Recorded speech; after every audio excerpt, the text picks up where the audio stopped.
What happens when your body, your energy, and even your mind begin to change in ways that you never expected? Today on The Opposite of Small Talk, we are honored to be joined by Marisa Renee Lee. She's the best-selling author of Grief is Love and her new book, Waiting for Dawn.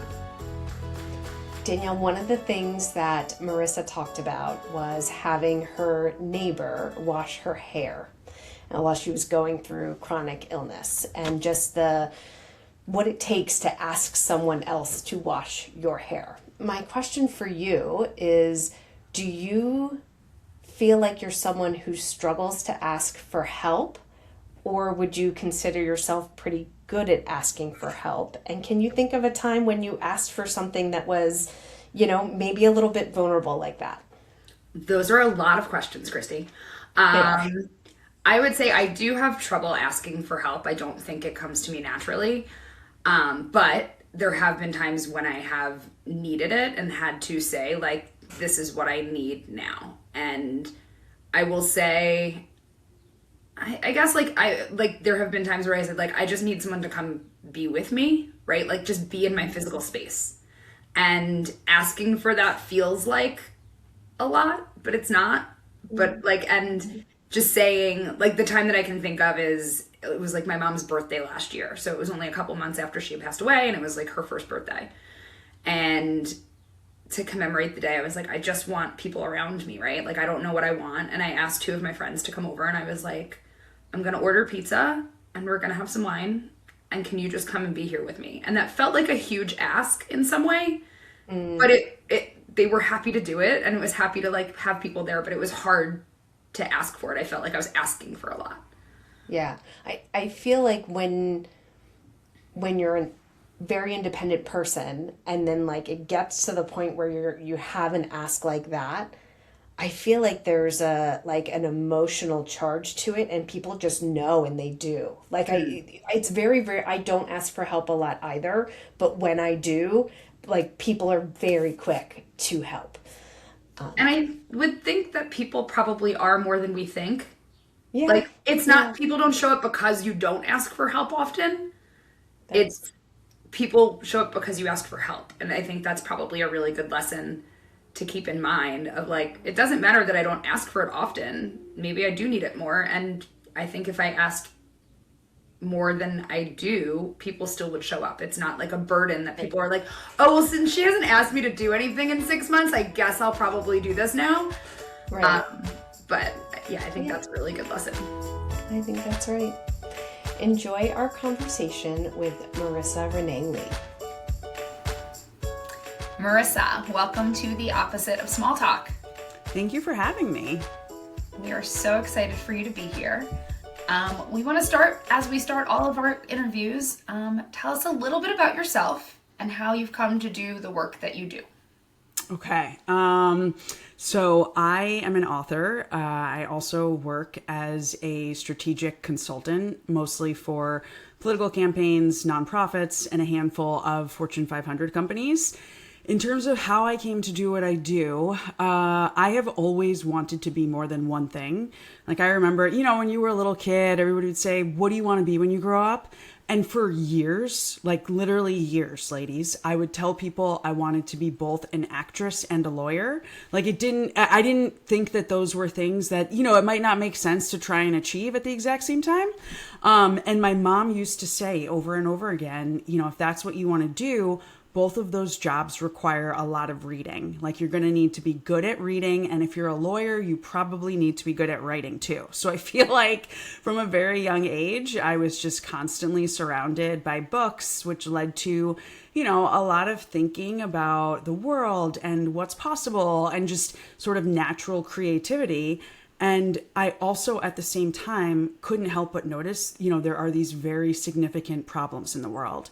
When I was 5 years old, my mom's older brother died of AIDS. He was gay. It was the 80s. Unfortunately, that happened to a lot of gay men. And I started doing advocacy around the AIDS crisis. And then when I was a little bit older, around AIDS in Africa. And so, I've always had this sort of split set of interests around, writing and creativity, and then also like what is possible in this world and how do we solve some of these really big, scary problems. And I've never been able to put either one down. And I would say I realized probably just in the last 5 to 6 years, and I'm 43 now for context, that everything that I do, using sort of both sides of my brain and both skill sets, it's all rooted in love and in the idea that everyone deserves to live the best life possible. No matter who you are, how much money you have, race, gender, sexual orientation, like I don't care. Like I want everyone to be able to live well and heal from whatever things happen to them in this life. And so when I lost my mom almost 20 years ago, I started writing more about grief, and it led to a little bit of an obsession around grief and healing and joy. And that's how I ended up here today. Well, I want to thank you for the work that you have done in that world too.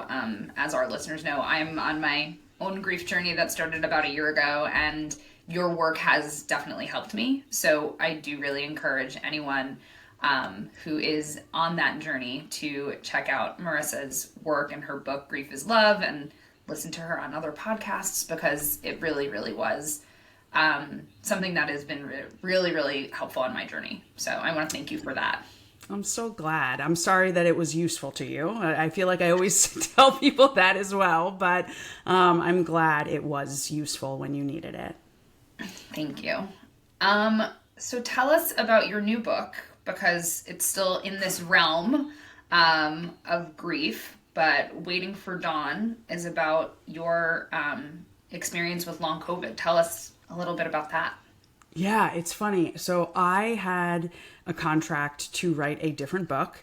And I thought I was going to write a book about how do you show up for yourself when someone you love is like really in it. My mother-in-law had been sick for a long time, and I was supporting my husband through that.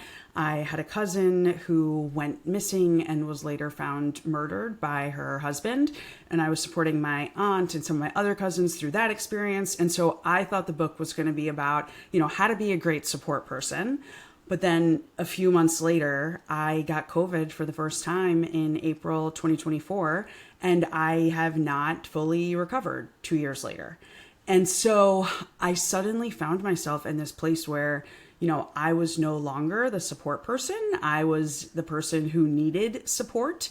And I realized I was in a situation that was absolutely connected to grief, but was also very different from the experience of, losing a parent, or even, when I experienced a pregnancy loss in 2019, because it was this extended period of unknown. It was this massive season of uncertainty. And I had this illness that, I'll just be honest, I absolutely did not want to have. I knew I was sick. I was looking for anything but long COVID, because everybody's like, what even is that? A lot of doctors today, they don't know what to do. They don't know how to help you. There are a lot of people who reach out to me since I've started sharing my story, and they say things like, my doctors don't believe me, but at least my husband does. Like, that's where the bar is for folks who are sick with long COVID. And so I didn't want to have it. And when I found myself living with it, one day my editor said to me, when you feel strong enough, I want you to sit down and write about, like, what does it feel like to be sick?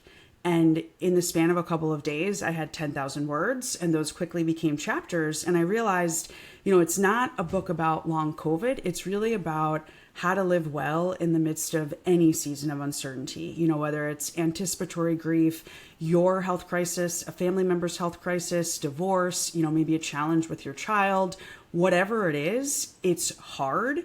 We know when it shows up that it's hard, but we don't really know exactly what to do with it or how to show up for one another when we encounter uncertainty. And so that's what Waiting for Dawn is all about. I continue to be amazed by how the universe brings the perfect guests that I need in this moment of my life, because I am dealing with some uncertainty. So let's just turn this into a help session for me. Yes. No. Tell us a little bit about, just give us a little bit of nuggets about your story that might help readers future readers understand why they should pick up Waiting for Dawn, and how they'll draw some insights from your experience. Yeah, so I would say first off, if you're listening and you're like, ooh, like that might be me, it's definitely you. Like the first thing that I did was hang out in the land of denial. Like there's no way this is long COVID. That's just too insane. I refuse to accept it. I'm just going to focus on, my worst symptom, which at the time was a headache that was so severe. I couldn't see straight. I couldn't think. Like no medications were helpful. I was in so much pain. I woke up one morning and realized I had taken like a chunk out of my night guard that I sleep with, and like must have swallowed it. Like the pain was so severe that like even sleep, you didn't really get a break from it. And so if you're wondering, is this me? It probably is you. And my first piece of advice is do not hang out in the land of denial, because it will only make things worse. Like it led me to a place where a couple months after getting COVID, I was in Greece working, doing a writing retreat. It was like such a beautiful, wonderful opportunity. And within 48 hours, I couldn't breathe. Like I was developing shortness of breath and wheezing just walking around the hotel complex. And I'm someone who's exercised 5 to 7 days a week her entire life. And so to not be able to breathe, I mean, I was like, am I making this up? Like that's how foreign of an experience it was. And by the time I got home, I actually left the experience early. It turned out I had developed severe asthma in both of my lungs. Oxygen was not circulating properly at all. And my larynx was over 70% blocked. So this feeling of like, am I really not able to breathe was very real. So please, whatever you're going through, I want you to take it seriously and face what it is so that you can then ask for help. Like I needed so much help these last few years. Honestly, it still overwhelms me sometimes, the most basic tasks that required assistance. Like I couldn't stand up to take a shower most days, which meant I also couldn't wash my hair, because like you can't really wash your hair in the bathtub. That's just like not how it works, right? And so I ended up asking, a new friend who is a neighbor and a hairdresser if I could sit in her kitchen and if she could like wash my hair in the kitchen sink, because I was too weak and I couldn't do it myself. We needed help with meals. We needed help with our kid. I needed help with my work. And so I want you to be honest about what you're dealing with so you can figure out how other people can help you. And then I realized at one point in the worst part of my illness when, I was spending like 5+ hours a day in bed, unable to do anything. I couldn't even read books. I realized the only way I was going to get better was if I believed that I was going to get better, and then started to do the work to figure out what it was going to take to get there. And that underlying commitment to hope is actually what produces positive change. And that's not just a, Marisa opinion. That's actually what the research and the fancy scientists tell us about how we can improve our lives, whether it is something like an illness or, if you're dealing with some form of substance use disorder, or like I said, a difficulty with a child, your marriage, whatever it is. Like you have to start by believing that the thing can be improved in order for the thing to be improved. That is really powerful, because you can get stuck in a loop very easily, right? And yeah. Oh my God. If you can't wash your hair and you can't do things like that, is so hard to see another side of it. Yeah. Like I had to believe in something that like I absolutely could not see. And I had no idea how I was going to get there, because again, with something like long COVID, there wasn't a clear timeline or treatment protocol or, just commit to staying in bed for a month and then you'll be fine. Like there was nothing like that. There still isn't really anything like that. But I was just like, I don't care what it takes. Like I am ruthless and relentless and I will figure it out. And help came by being honest about what was wrong with me. I started sharing on social media and in my Substack. And it turned out there was someone who was following me on Instagram because my writing on grief helped her navigate her long COVID experience. She was almost fully recovered. She reached out and said, I want to be helpful to you. I don't want to cross any lines or anything, but I just had to reach out and tell you this. I was like, oh no, like I need all the help I can get. Please, please, please. And she was like, this is my doctor. And I stalked this poor doctor until she took me on as a patient. And thanks to her, I can have conversations like these. Wow. All right, so social media has its upsides, right? It's not all evil. It's not all evil. Like every once in a while, something good comes. So as someone who, from your history, was very self-reliant and very, doing everything on your own, didn't look for help. What was that like to surrender to asking for it? It was miserable. I am very stubborn, and, I'm good at doing things myself. And while I have gotten better, sort of as a leader and a manager, delegating in a professional sense, having to ask people for help with making my family's dinner or washing my hair or taking care of my kid, that didn't really feel great. And I had to think about a few things in order to just make it make sense to Marisa. One, I thought about how good it felt when I was in the helper role. When someone would reach out and say I really need this thing and I think you're the person who can do it for me, and you're able to say yes and provide that support, it really does feel good. And then the other thing that I just kept coming back to, and thankfully I have this amazing friend and research partner, Dr. Kristy Dankla. She's a researcher on bereavement and grief and healing up at Harvard. I kept going back to the science. Human beings evolved in community for a reason. There isn't anything except for systems of, capitalism, patriarchy, white supremacy, etc., that tells us that asking for help or needing help is bad. Nothing actually shows us that except these systems and this culture that we've bought into collectively. And so once I started questioning, who made these rules, who gets to decide whether it's a good thing or a bad thing to ask for or to need help, then it became more comfortable. I was like, oh, it's these people who we probably shouldn't be following their lead at this point anyway. I love that you had such a specific ask of your friend who was the hairdresser, right? Because sometimes it's, if you're the person who wants to be the helper and someone's going through something, it can be very hard to know what to do and what's an overstep. So I love that you had a very specific thing.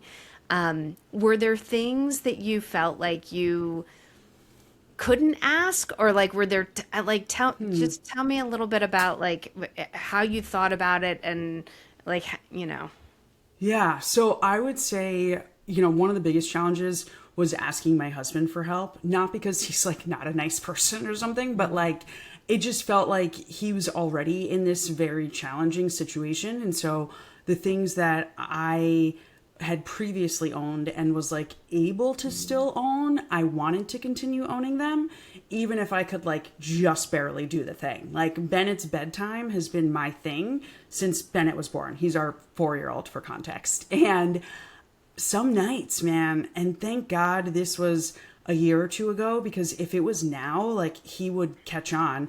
I would be skipping pages or entire paragraphs in the Pigeon book or, whatever book you wanted at bedtime, because I couldn't breathe.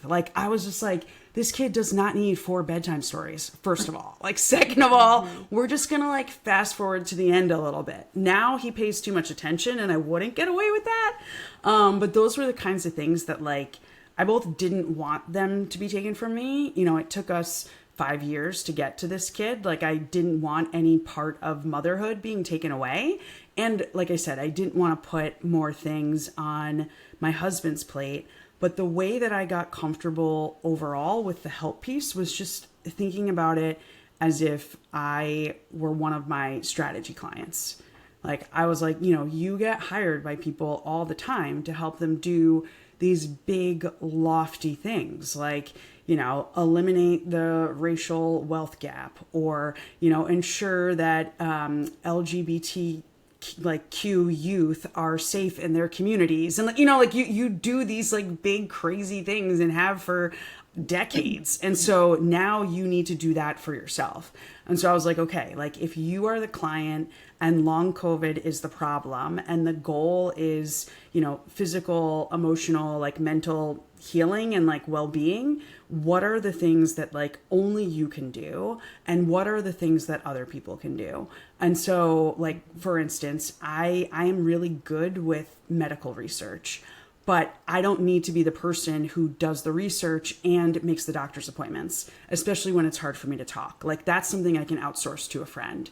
Or, you know I need a new primary care doctor so that there's someone locally who's like checking in on me physically. I don't have the capacity to find someone who's going to be great, but one of my best friends and roommates from college is a primary care doctor in another state. So like she took on that task and that's how I got the doctor that I see now. So it was a lot of thinking about like, okay, let's just get clear about what the goal is and ruthless about achieving it. And also super clear on who the helpers are, because that's the only way you're going to get this done. Like you cannot get well completely on your own. It's just not going to happen. I mean, Danielle, it's like she's running it like a project. I love That's it. exactly, like, I didn't know what else to do, but that was a framework that I could understand, you know, for my like type A overachiever brain. Like, I was like, okay, this makes sense. This makes sense. Yeah. Like, what's the strategy? I'm wondering if you felt some kind of obligation to keep people updated on your physical health, because they're part of the team. They're part of the project team. They're part of Project Marisa.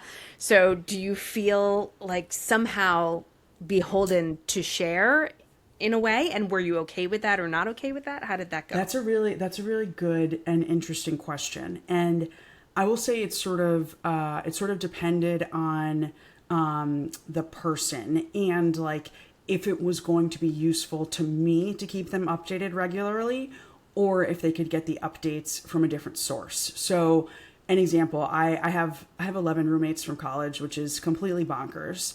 And there's like a chat that has 4 of us on it. One is a doctor, one is a therapist, one, like I'm her kid's godmother, and then it's me. And so like I could update them and know that they're going to take the information to a separate thread that Marisa is not on and like share it with the rest of the roommates so that everybody can make their decisions about how to help. So like, you know, there are people in that roommate group where I never sat down and was like, these are all of the different painful things this week, but I knew they were getting the information because then like a gift would show up, or, you know, the roommate that's really good at designing websites and like managing communications would be like, oh, I just made all of these changes to your website. And I'd be like, oh, awesome, thanks. Or sometimes I would, you know, like record a voice memo for like that group chat and then also put it in the like hometown childhood friend group chat so that I was sharing the information, but without having to keep everybody updated separately, I guess. But I'm very lucky in that no one in my life ever made me feel like I had to keep them updated. Everybody sort of did whatever they needed to do to make sure that they had current information so they could figure out how to be helpful. But yeah, nobody ever made me feel like, oh, if you don't tell me what's going on, like I'm not gonna show up for you. Well, I would imagine too, like the first book that you read too, that kind of talks about grief and how to help people in grief. Like, did you not read my book? I wrote a book on that. Yes, they read it, they are in it. So yeah, they knew and they just figured it out. Like I'm very, very lucky. Yeah. Tell me what the hardest part, I guess, for you, like you were a new mom who was on a journey to have a baby for a long time. And now it happened, right? And now you have this other challenge in your way. How is that for you, like emotionally and mentally? I feel like, so that's a question that I get a lot. And I always feel like people are going to expect me to say something like super uplifting. And I'm like, no, I was fucking pissed. That's the God's honest truth. Like lots of rage, lots of processing. And one of the challenges about the worst of my sickness was I couldn't really go to therapy. even my long-time therapist who I've seen on and off for like 7 or so years, like I couldn't see her because it was too hard to talk. And if I could only talk for, let's say, an hour or two a day, like those words and that energy was going to my husband, my child, and like maybe a client if I had to. And that was pretty much it. So it was really hard. And, I think looking back on it, I always wonder, like, am I going to feel like there are things that I should have done differently in the motherhood category? And there was definitely a lot of guilt in the beginning around, this is obviously not what I envisioned when we spent 5 years going through egg donor IVF and then adoption and pregnancy losses and, all the things.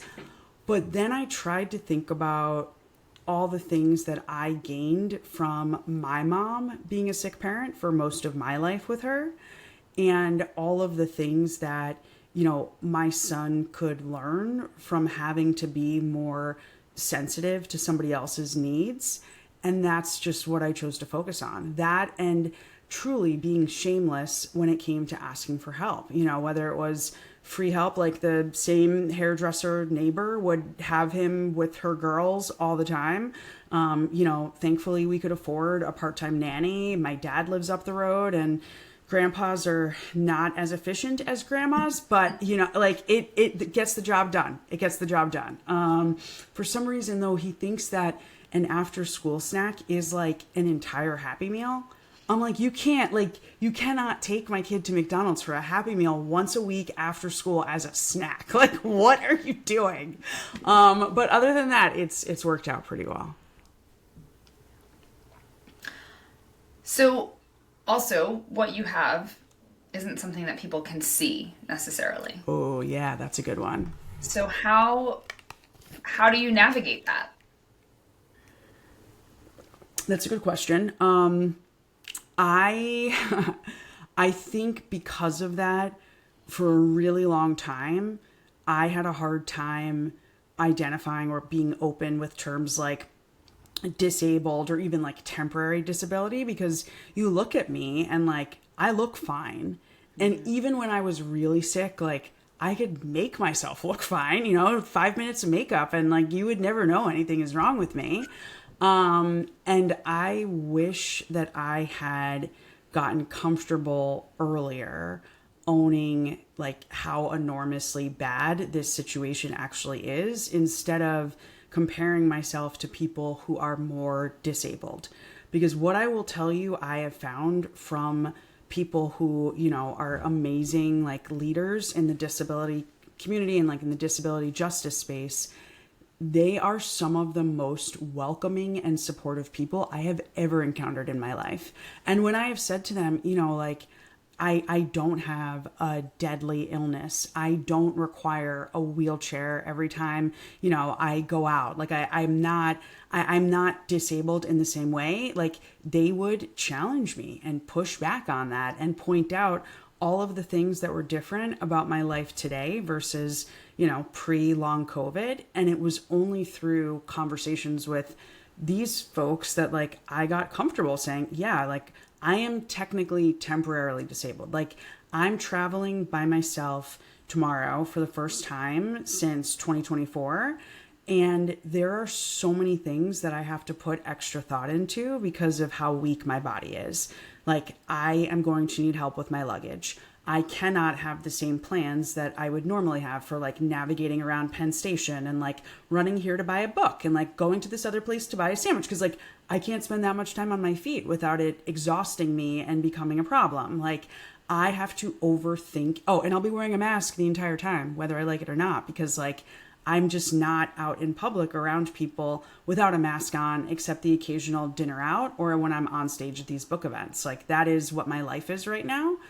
And I really want to encourage folks who are listening, if you're dealing with some sort of health crisis, whether it's mental or physical, and you're realizing that it has changed your ability to live in the world the way you used to, like, it's okay to say that you have a temporary disability, even if other people can't see it. And I also want to encourage people to just have more compassion, because you have no idea what somebody else is going through. Like, you may see someone park in a handicapped spot and think they look fine. Like, why did they park there? But you have no idea what they might be dealing with physically just because they look good. Have you had that happen to you yet? Well, no, because your girl is stubborn, and like, I never got like the handicapped anything. You know what I mean? Like, and at this point, thankfully, I would say, and I realized this just like a week and a half ago, I went for a doctor's appointment at this like medical facility that's just massive, and you might end up parking like very far from where you have to go for the actual appointment type situation. And I said to myself, wow, this is the first time that I haven't been stressed out about the parking situation. But did my stress ever lead me to like ask for more help? No, because I still struggle. Yeah. So I was once leading a session with early career professionals on networking, and one of the participants was in a wheelchair. And I don't have any experience with that. So turned over the mic to her to say, hey, like, how does this work for you? Like, what's good, what's bad? And she's like, well, basically, like, I have to understand the layout of the room before I get there, because otherwise I might not be able to like navigate it effectively, right? Like, I have to know where my chair is going to fit, and I can't always get to the places or people that I want to.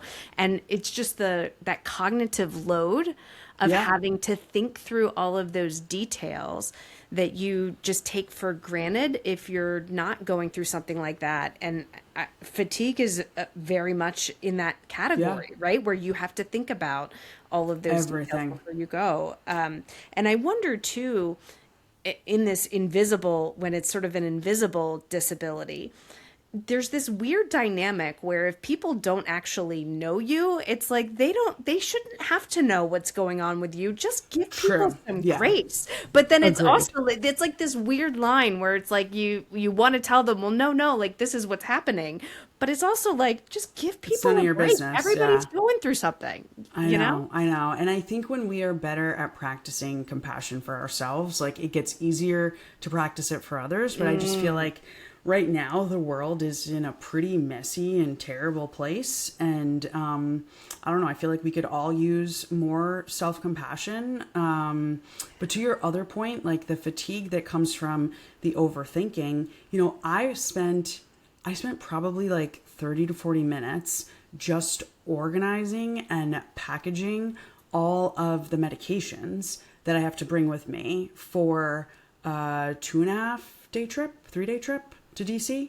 And it was just, I mean, it was wild. Like, I took a picture of it at the end, and I'm like, oh, and then I also have to remember to grab this one, you know, like, there's always more. And right now, and I share this intentionally because if someone's living with long COVID or, you know, a similar illness, it might be helpful to them. About 6 or 7 weeks ago now, I went on a microdose of Zepbound, one of the newer GLP-1 drugs. They are currently doing a nationwide study because a couple people had doctors and researchers had tried it out in some smaller groups of long COVID patients and just saw phenomenal results. And, you know, my long COVID doctor was like, I know you don't want to be in this study because half of the people get the placebo. I was like, if this is working for people, like, just give me the shots. Like, my husband has given me shots before. He'll give me shots again. It'll be fine.